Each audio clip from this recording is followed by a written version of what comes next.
Yep. Chilling band. Our job is to watch over the troops, to be the eyes in the sky and support troops that are training out in the field. Back south and then back to our location. The training that I'm doing here is for the Raven. The Raven is for a squad-sized element.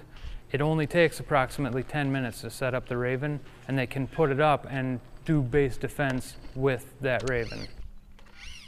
It's not an MOS per se, but it's an additional task for them to carry on with their scout job or their infantry job.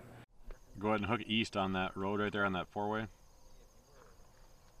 We're training as we fight. The aircraft that we are training with are the exact same aircraft that we're going to take overseas. Whatever they learn here is the same thing they're going to use in combat.